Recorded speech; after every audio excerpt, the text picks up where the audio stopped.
Hi everyone, welcome back to my USA haul. I'm here tonight looking at 5 very exciting candles from the 2021 USA Bath & Body Works collection. Now, as I've said throughout all my other videos, these particular candles are not available in Australia this year. Unfortunately, we are still about a year behind in our collections.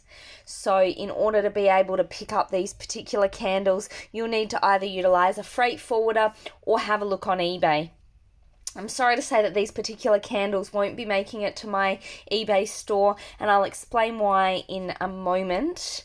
But as you can see, I have 5 gorgeous candles in front of me, so this video is going to be a little bit longer than all of my other videos.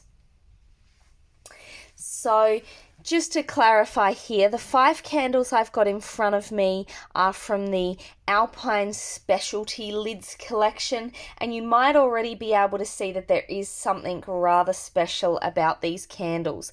On top of them there, they have a specialty glass lid. I'll pull one off for you. So they are decorative glass and they are coloured to match the colour of the candles. And they have got a bit of a holographic type tinge to them. Now, these are quite heavy, and as I was saying before, there is a very specific reason why these are not going to end up in my eBay store. That is because bringing these over via a freight forwarder is actually quite a bit riskier and quite a bit more expensive than the other Bath & Body Works and White Barn candles. If you have a look at them, although they are the identical size of a standard 3-wick candle, because of the glass lids, each one of these weighs about 150 grams more than a standard Bath & Body Works candle.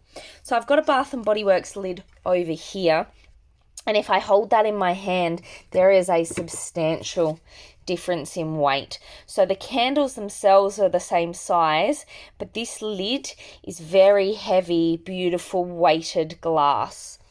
Obviously with that, if you're using a freight forwarder, they do charge by the pound. So that's every 500 grams. Now what that potentially means is that if each one of these candles weighs an additional 150 grams on a standard candle, which is already about 750 grams, one of these weighs between 900 grams and 1 kilo on its own.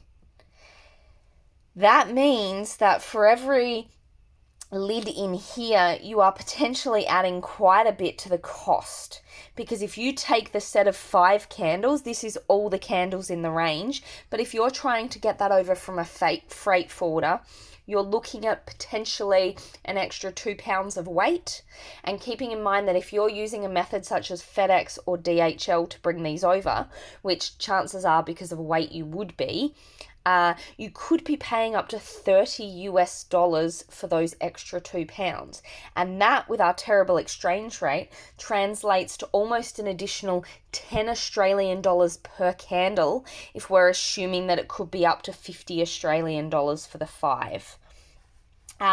Now, if like me, you are particularly passionate about your candles and you are even more passionate about the gorgeous look that these have to them, you might deem that that's worth it. But obviously from a resale perspective, that makes it really difficult, and hence you won't see a lot of these around for resale, I suspect, from anyone, not just myself.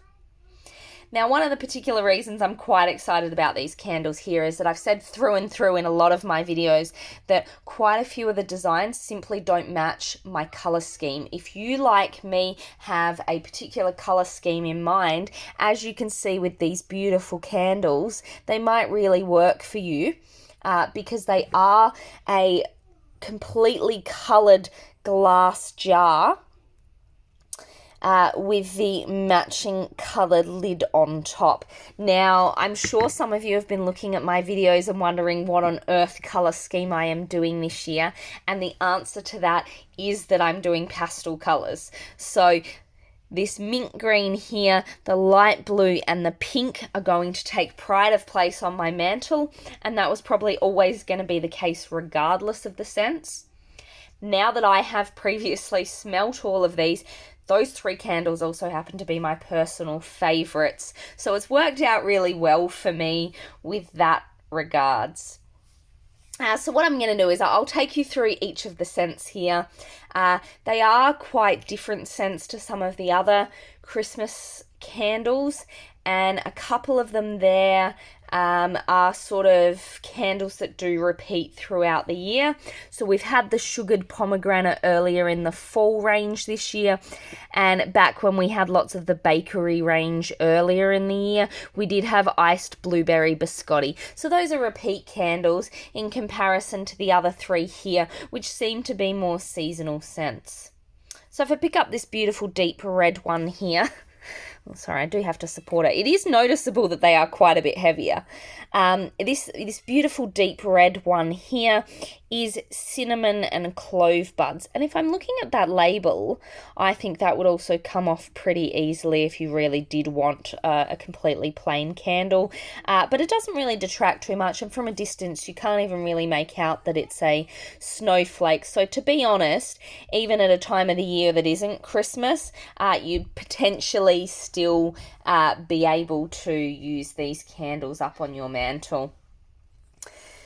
So if I have a look underneath there at the notes, we've got cinnamon leaf, clove bud, and ground nutmeg. So obviously we're looking at quite a spiced candle. And if I take in the scent there, it's actually not as strong on the cinnamon as you'd expect.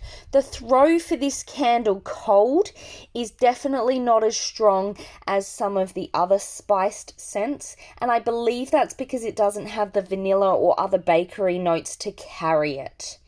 What you do get quite strong is that clove bud, so if that's a scent that appeals to you, that's what's really going to come through in that particular candle. It's quite actually unique just to have both of those without the bakery note. So if you like something spiced but you're not keen on something that's super sweet, that's definitely going to be a wonderful choice for you. While I'm comparing sort of similar scents, I'll move over here to the birch leaf and sage. Now, as I said, just because of the colour, this one's going to end up on my mantelpiece, regardless of the scent. But if I flip it over, we've got birch leaf, white sage, and a nice icy spearmint, which I think is an interesting note to have in there. Obviously, it does go quite well with the colour. So let's have a quick smell. What's really interesting there to me is that usually I wouldn't really enjoy a candle with these notes, but that iced or icy spearmint, I should say, really brings it together nicely, and it's actually just such a fresh scent. That spearmint is also carrying the throw a little bit, so it's stronger than I would have expected. And that sage actually is quite subtle. So if you're not a lover of sage, don't despair. If you really like the look of the candle and can deal with the birch leaf note carried by that spearmint, it still might be a winner for you, especially if you want to bring over the whole set, you know, if you're a bit crazy like myself. I'm going to go straight down to the dark green one here for what you'll see is almost an obvious sort of leap, that while I'm in the woodsy notes, we've also got balsam and firewood. Now, obviously, balsam is a quite seasonal scent, and I do like to see the firewood in there because I do find that balsam can be super, super strong on its own. So something else equally strong to go with it is always a nice touch. If I have a look at the notes here, you'll actually find that they don't seem to match the balsam and firewood because they're actually cedarwood, cardamom, and white birch, which is quite interesting. So it's obviously a slightly different take on that note. And if I pull that off there... Having said that, I don't love a balsam candle, and that is purely just because I'm quite sensitive to it as a smell. It can give me a migraine. What you'll actually find about this particular candle is that it's the firewood that really wins out. And it's super interesting to see that they just call that a cedarwood cardamom note, because what it smells to me is a beautiful cedarwood fire that has just been put out. That smoky note is really prominent throughout. Now, if I could share my English heritage just a little bit, I am a avid tea drinker. And one of my favourites there would be a Russian caravan. If there are any Russian caravan fans amongst you, it's probably the best way to describe this particularly smoky note that is coming alongside that cedarwood. It's a really unique scent and really quite lovely. It does make for a very strong candle, but it's not the balsam that's giving it that strength. So if you're sensitive to balsam like myself, that might even be one that you could tolerate. I know my husband's quite keen on a balsam note, so he'll be really happy to smell this one burning. If I just move these couple around, I'm going to bring forward these two here. So I'll pop blueberry up there, and I'll start with sugared pomegranate. First off, this colour, I love it. I'm a pink lover myself, and if I move that around, that beautiful shimmery top is just beautiful. So we've got the sugared pomegranate. Now, as I said before, this is a scent that we have had throughout fall. And if you have had it, you'll note that the notes don't actually have pomegranate in them. What they do have is a pink grapefruit, sparkling bergamot, and watermelon ice. Now, that I always think is quite interesting, but when I consider that pomegranate itself isn't a particularly strong smell, I believe they've brought those scents together rather than trying to derive a pomegranate note directly. And in my opinion, they are quite successful. If I give this a smell, the grapefruit lover in me is disappointed that it's almost like a muted grapefruit, but of course that's the sugared sort of aspect of the candle coming through, and simply it's where the watermelon ice is cutting it. So the throw on this candle is actually quite weak from my perspective. Perhaps that's because I am quite into the fruity candles, but this is definitely a more subtle fruity smell, and my guess would be it's because that primary fruit smell is actually citrus. As you would know, when you burn a candle that does have a citrus note, it will come quite a bit stronger. So this, when it's lit, does have a stronger throw than when cold, but it is really what I would consider a daytime candle. It's not something that's going to carry through your entire house, but it is something that's nice to have out in the kitchen, in the living area, just during the day as something sort of fruity. It's a little bit different, again, to quite a few of the seasonal scents, but obviously I wouldn't consider sugared pomegranate to be a holiday scent anyway.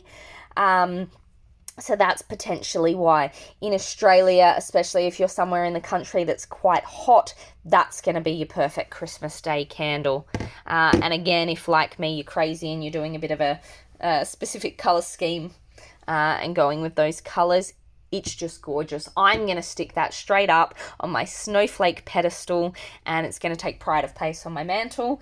And then I'll probably pop the birch leaf and sage, and also this beautiful iced blueberry biscotti somewhere along the mantle as well, just to tie it all together. I'll bring forward this last one. Now, there is a particular reason I've left this one till last. This is, quite frankly, my favourite of the gourmand candles. Now, I will be the first to say that I am not a gourmand lover. Strawberry pound cake, raspberry jam donut to me are sickly sweet, and I simply don't enjoy them. I do like some of the more subtle bakery scents that are carried by mint, so say your peppermint sugar cookie or something to that effect, but your super sweet candles just aren't for me. In contrast, what I really find about this iced blueberry biscotti is that essentially, and again, maybe it's the British heritage, but this is literally, if you lit this alongside a cup of tea, you could be fooled into thinking that you had a beautiful scone there with some blueberry jam on top. So, you know, tying in the lovely Devonshire theme. If I have a look at those notes on the bottom there, what you'll see if we've got sugared blueberries, we've got sweet vanilla icing, almond biscotti, and brown sugar. Now, it's interesting that there are actually 2 sweet notes in there, but I think that almond biscotti really sort of ties it down a little bit. And I have a smell. I could smell this candle all day, to be honest. That blueberry, like I said, comes through quite strong, and it is like a jam smell rather than a blueberry note on its own. That's probably because of the way it's all tied together. And like I said, it's not the sweetest of the gourmand candles. But let me tell you, I've been burning this a fair few times in the past. People have come over and been fooled into thinking that I was baking all sorts of exotic treats, perhaps a blueberry pie or something like that. Definitely a delicious candle. Look, if I were to rank these in order, what I would say is for an Australian Christmas particularly, this is what I'm going to be burning in the lead up to Christmas. It's always wonderful to have a nice baked goods smell floating throughout the house. In the evening on probably Christmas Eve, it's going to be my go-to for a balsam and firewood type thing. But to be honest, this lovely birch leaf and sage and the sugared pomegranate, those two being the freshest scents, as our weather here starts to warm up, they're going to be my go-to candles. Cinnamon and clove buds is still a nice standalone spiced candle, but it just, to me, doesn't quite fit with the Australian weather. Likewise, balsam and firewood doesn't really either, but I can get past that because obviously I'm not impartial to sitting outside with a nice bonfire when fire restrictions allow.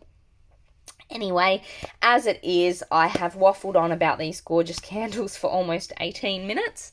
So I won't take up too much more of your time.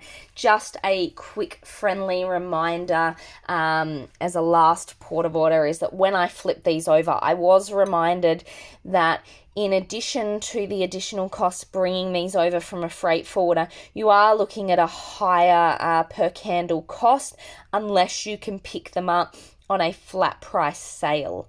Now, obviously, when Bath & Body Works do a sale on candles, if they have $10 off candles, these are still going to be $17.50 US. All right, so just keep that in mind as well. If, like me, you really love the ambiance of a beautiful candle, and a couple of these scents are unique to the range, if that really appeals to you, it may be worth getting them in, but keeping in mind, just so you don't have any unwelcome surprises, that they are also going to cost a little bit more to ship over. I hope you've been enjoying all my candles so far. I have a house full of other Christmas candles that arrived with this lot to also bring you. I'll try and get those videos uploaded over the next couple of days, as well as some more videos in some exciting body care ranges. But in the meantime, although these particular candles won't arrive in my eBay store, I will link in the description in case you're interested in my other products. And I hope you'll hit the like button and also subscribe if you're enjoying my videos. Feel free to also hit me up in the comments with any feedback, any product reviews you'd like to see me do, and I'll see what I can do. All right, everyone, have a good night.